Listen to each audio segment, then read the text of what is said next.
Hey guys, I'm back with another YouTube video, this time in Photoshop.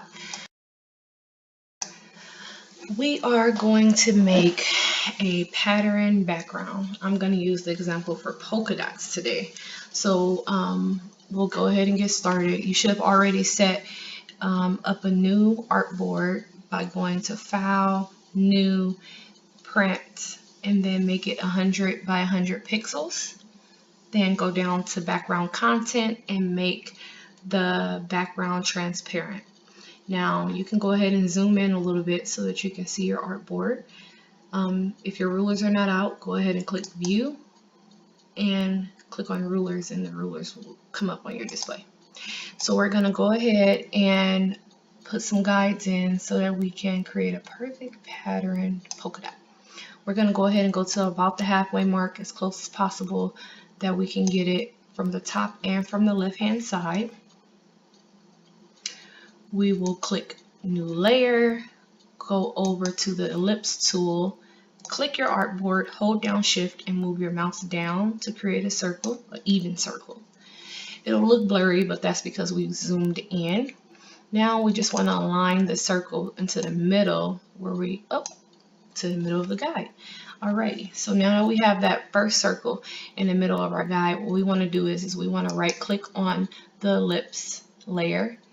We're going to go up and go to duplicate layer. You can change the name if you want. I usually leave it as copy. Press OK. You won't see it show up because they're on top of each other, but make sure that the copy is highlighted because you're going to go up to filter, other, offset. And they're going to ask you to convert to a smart object. Click yes, and we are going to set it to 50 pixels right and 50 pixels down. Make sure that wraparound is selected and make sure that preview is selected so your artboard should now look like this. We're going to press OK. So now we have our polka dots. We're going to define this pattern. Go up to edit, define pattern, and we'll call it polka dot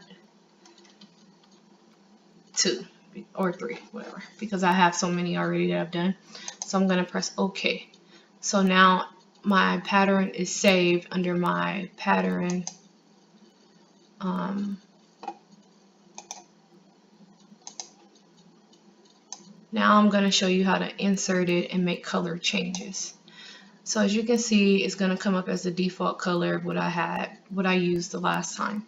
So I'm going to go up to fill. Now this is for no fill. This is for a color fill, a gradient fill, and a pattern. You're going to click pattern, go down to the pattern we just created, and it'll go in as such.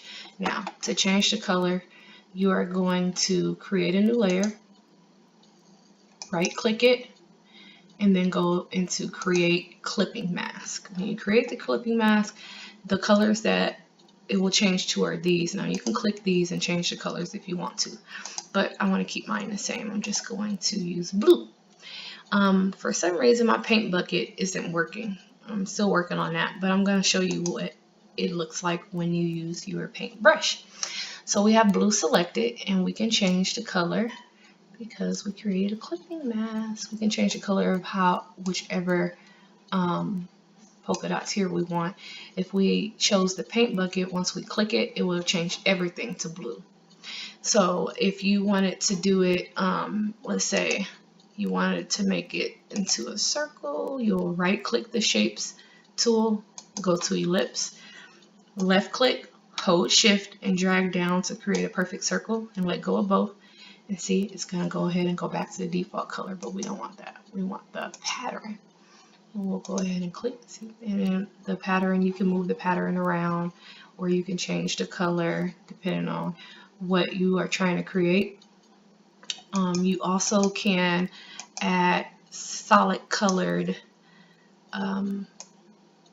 shapes on top of the polka dots.